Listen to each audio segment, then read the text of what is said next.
A massive piece of our psychological health is dictated by the relationships we have in our lives. So, if you're surrounded by people who make you feel alone or people who don't actually support and lift you up, then what are you doing with those people in your life?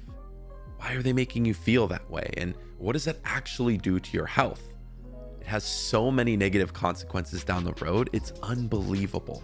So, the whole idea that the 5 people you hang out with the most is kind of the accumulation or like the average of what you'll actually turn out to be in time.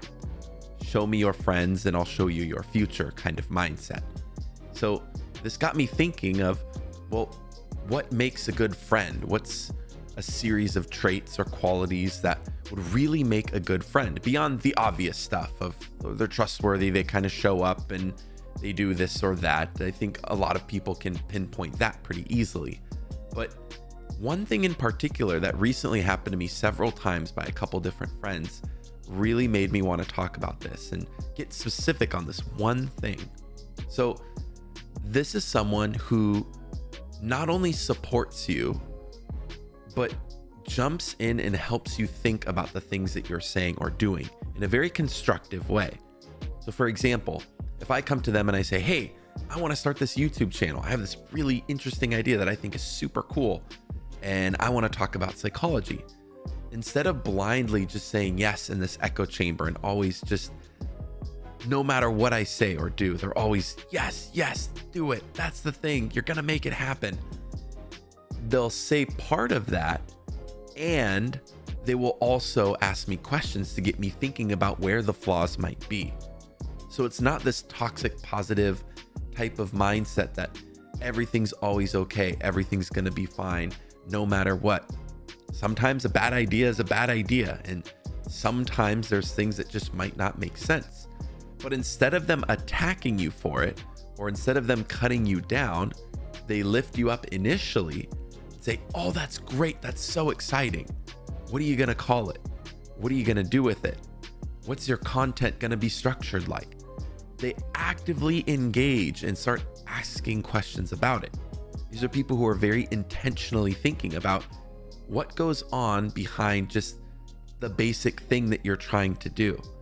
And I think that's a very important thing from a really, really good friend, that it's not just someone who is this barking cheerleader from the mountaintops that no matter what happens, it's always this great, amazing thing, because we all need support. We all want support in our lives, but it's really hard when we don't get it from someone we care about and someone we love.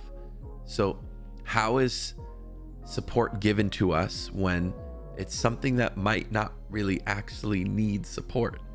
It's something that is kind of a bad idea or something that may be damaging to our health or our situations. So the friends that I'm thinking of specifically, I pitched them my YouTube idea before I started this channel, and I kind of talked to them through, and I said, hey man, I think I really want to start this YouTube channel, and I'm really excited about psychology and I have a lot of stuff to say around it, but I don't know, I'm kind of nervous about it. And then I'd hear the response from them and they would say, wow, that's so exciting. What a cool idea. I think that's so much fun. I think so many people could be impacted by that. Lifting me up, really supporting the initial idea, giving me that psychological safety, making me feel heard. However, they're also able to help me pinpoint the weak areas and somewhere that might be a blind spot for me. And they started asking, well, what camera are you going to get? What lens are you going to get? Oh, what are you going to edit it on? Or what kind of content will you have? Will it just be business psychology? Will it just be general psychology? Or are you going to hone in on relationships or leadership?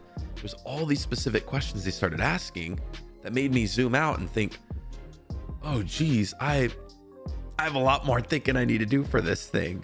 So it actually helped me calibrate from a kind of sort of bad idea that was ultra generic and had no thought behind it at all to, okay, what are the smallest executable steps that I can take to properly execute this plan? Well, I need to come up with a name for the channel.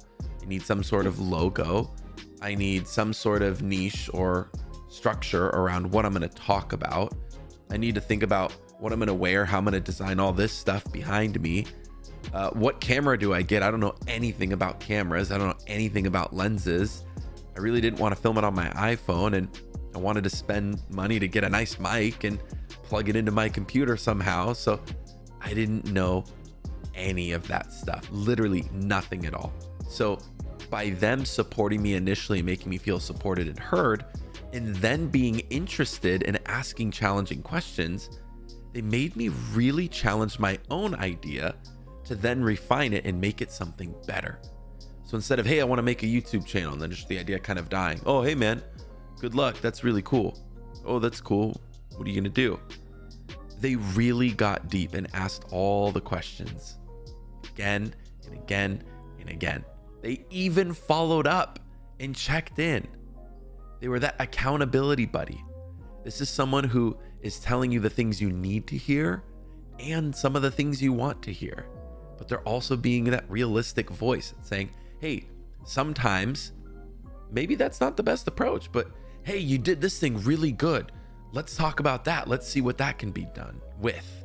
Let's see how that can shift. And I just think that's such a helpful trait to have in a friend. I think that's such a wonderful thing that someone can do if they're in your friendship circle. So all of that to say, I think it goes beyond the level of just someone who is supportive, but someone who is realistic and someone who tells you what you need to hear, not just what you want to hear. Because egos are fragile. Egos are so sensitive. And sometimes even the people with the thickest skin, even the people who say they're so tough and nothing phases them, things actually sting pretty hard.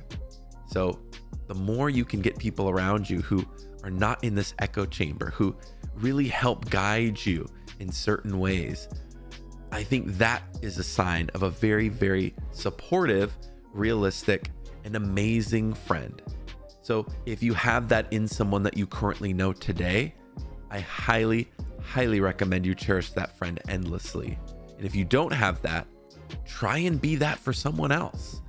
Maybe you'll attract it yourself and you'll bring in people to your life who are like that. So keep an eye out. I'd really love to talk more about things friendship, Maslow's hierarchy of needs, certain traits about people.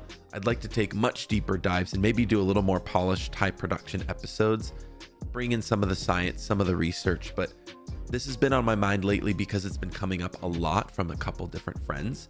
And I thought it was something important that I just wanted to share with people, because sometimes we forget to reach out. Sometimes we forget to send that text, and sometimes we don't even think about it. The friend who just likes someone a lot, but they don't actually let them know. They don't let it be known and heard often enough. Give that person a hug, shoot them the text, call them up once in a while, randomly, for no occasion. Hey, I just really appreciate you. I really like that thing you did. I really think that was awesome. Or I think that idea is super cool. And then start asking about it. Start talking to them about it. Ask them hard questions in a positive, constructive way. You'd be surprised what happens after a while.